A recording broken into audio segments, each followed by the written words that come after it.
As someone who spends the majority of his working time with Scrum teams, Scrum Masters, Agile coaches, one of the most common questions I get: how many teams can a Scrum Master handle, support, serve? Recently, I've noticed a trend. Most companies I work with, most Scrum Masters I know, Agile coaches I know, the companies they work with, they all have the same policy. A Scrum Master should support at least 2 teams. At least 2 teams, yeah. The days of a Scrum Master supporting a single team, long gone. I've even seen Scrum Masters supporting 7 teams. 7 teams. Let's break this down in this video. The pros and cons of working with multiple teams as a Scrum Master, obviously simultaneously at the same time. And what I believe is the ideal amount of teams a Scrum Master should be working with. First, what does the Scrum Guide say? The latest version, the Scrum Guide 2020, say about the Scrum Master working with multiple teams? Strangely enough, the Scrum Guide is silent on the matter. Remember, a Scrum Master has 2 accountabilities. First, helping the team implement Scrum as per the Scrum Guide, implement Scrum correctly. And second, ensuring that the team is effective. As per the Scrum Guide, as long as the Scrum Master can meet these 2 accountabilities, anything goes. If it can work with multiple teams, it's not mentioned. So let's be clear, there's no one true answer to this question. It all depends on a few factors. Number 1, how skilled is your Scrum Master? How skilled, experienced, knowledgeable is the Scrum Master? I don't like talking about this topic, but if you want a number, I would say 2 years. At least 2 years working with a single team with metrics showing that indeed the Scrum Master was able to help this team, then the Scrum Master can support another team. Different Scrum Masters also have different experiences when working with teams. If I have to support a team which have a particular problem, maybe a psychological safety problem, and have experience in the past, the same thing, I was able to help the team resolve their psychological safety issue. Obviously, I will be better suited to help this team. It will be easier for me, less involvement from my part into resolving this issue, which will allow me to support another team. Use this additional capacity to support another team. It's all about priority. It's all about capacity. A newbie Scrum Master, someone who is not knowledgeable enough, inexperienced, will spend more time working with a team simply because they don't really know what to do compared to an experienced Scrum Master. And I've seen everything that can support multiple teams at the same time. I would say 2, 3, 4 teams at the same time for an experienced Scrum Master, simply because they have experienced all the issues that this team currently has. They work with a team from the start, they have joined existing teams, they are experienced Scrum Masters, and technically they will spend less time resolving the issues of a team. The second thing to take into consideration is what is expected from the Scrum Master. If a Scrum Master is expected to facilitate all the events, I've even seen Scrum Masters facilitating all meetings, this won't work. Obviously, it won't work. The only meeting that I believe the Scrum Master needs to facilitate is the sprint retrospective. I still feel that it takes a lot of experience, wisdom to be able to participate in a sprint as a developer, a product owner, and then facilitate a sprint retrospective. Switching from both facilitation to giving advice, talking about improvement, to talking about what went wrong, is hard to do for a developer and a product owner. That's why I believe someone outside the team or a Scrum Master, an Agile coach, can still facilitate the sprint retrospective, but all the other events, all the other meetings, people in the team should be facilitating these things. Obviously, this won't happen like that. They need coaching, they need mentoring. That's the main goal of a Scrum Master, but more on this later. The second thing that can impact the capacity of a Scrum Master, their ability to support multiple teams, the organization. Do you have a mature organization or not? Are stakeholders telling the teams that they need to meet these deadlines, telling the team that they need to focus on releasing more instead of a customer, trying to micromanage the team, telling the Scrum Master to send lists of lines of code that each one of the developers wrote during the week? If this is the kind of environment you work with, the Scrum Master will have a lot to do simply because external forces are trying to disrupt the team. External forces are trying to make the team less efficient.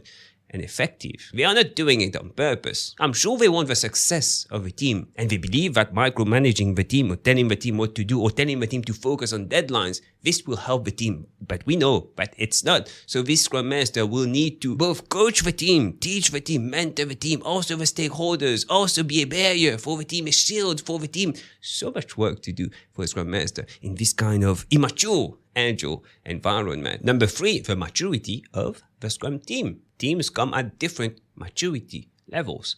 Do they even understand what's a daily Scrum, a sprint planning? Do they have a working agreement, definition of done, definition of ready? If the Scrum Master needs to facilitate all these sessions, teach them all the fundamentals, the basics, obviously it will take more time and it will prevent the Scrum Master from supporting another team. Again, goes back to capacity. It goes back to priority. But if a team is an existing team, a team that already facilitating all their events, all their meetings, obviously less work for the Scrum Master. The Scrum Master's work will be of a more coaching, mentoring the team and also individuals in the team to make people in the team better. A true coach unleashing the potential of a team. You can't really do that when starting with a new team, because there's so many things changing. You need to focus on the practices, on understanding, on teaching Scrum, teaching agility. You can't really focus on individuals in the team. But once we get the practices right, once they get used to it, once they're facilitating their own thing, you can start working with people, individual people in the team, so that you can unleash their potential, make them even better. That's what a coach does, an Agile coach, a Scrum Master does. If you want more details on how to check the maturity level, the Scrum Agile maturity level of your team, watch this video right here.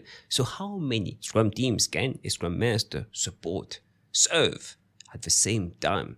I would say 2 to 3 for an experienced Scrum Master. But as the saying goes, a good Scrum Master can lead, serve 2 teams. A great one can lead a single team. It all depends on what kind of support you're requesting from the Scrum Master. If you want someone to truly work with team members, make this team a high-performing team and other individuals in the team high-performing, you need someone focused on the team, working 24/7 with the team.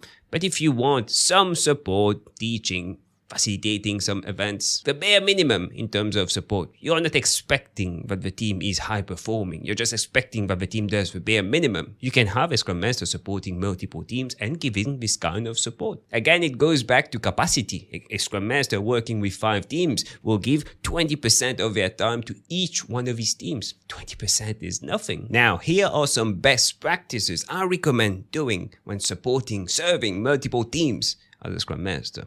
Number 1, it's extremely important that you understand your role in the team. As a Scrum Master, you understand your role in the team. You're an expert at the latest version of a Scrum Guide. You understand your role. You understand what you're trying to do. You understand where you fit in the organization. Everyone is aligned on what you will do with this team. Because if that's not true, you have a hard time. Simply because people are expecting different things from you. People are expecting that you send the invites for meetings, the daily Scrum, the sprint retrospective, a sprint review. Want to reschedule the sprint review? You should be doing it, but that's not really the role of a Scrum Master. A Scrum Master can do it, but that's not really the role of a Scrum Master. So if people are expecting that from you, that you resolve all the impediments, that you facilitate all the sessions, and because you're supporting multiple teams, you can't do that, you're gonna have a hard time if you're not aligned in terms of what is expected from you and what you expect from them in the team. Please, that's the number 1 thing that you need to do when joining an existing team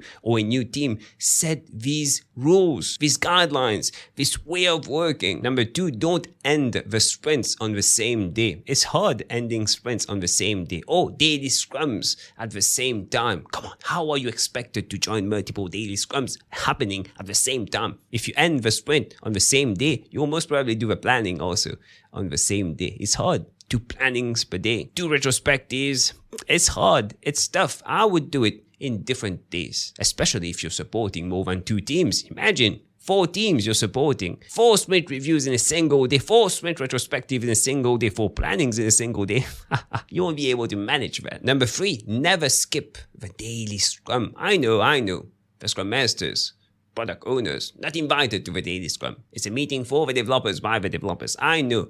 But when supporting multiple teams, I need to be aware of what's happening in the team, what kind of impediments they have. It doesn't mean that I'm resolving the impediments, but I need to be aware so that I can support and serve the team where possible. And when I'm supporting multiple teams, 4 teams, I want to join the daily Scrum so that I'm aware of what's happening in the team. It should only be 10 minutes, 15 minutes long, but at least you're here, you're aware, and you can help the team. And last, make yourself replaceable. That's your number one goal. If you intend in supporting multiple teams, you need to be replaceable in the team. They shouldn't need you to resolve impediments, to facilitate sessions, to send meetings, to manage Jira, or tell them what to do. No. Your goal when joining a new team, obviously, you'll be doing some teaching, practices, self-management, and all that, but your goal is transitioning to coaching, mentoring, ensuring that the team is truly self-managed, effective, and using the Scrum framework, remember your 2 accountabilities, without you. That's your ultimate goal, and you should work towards that. So that once you are replaceable, you can support another team, and it goes on and on and on. If you want more tips, insights on Agile, Scrum, personal growth, click on the video that stands out the most on the screen right now, and I'll see you in a few seconds.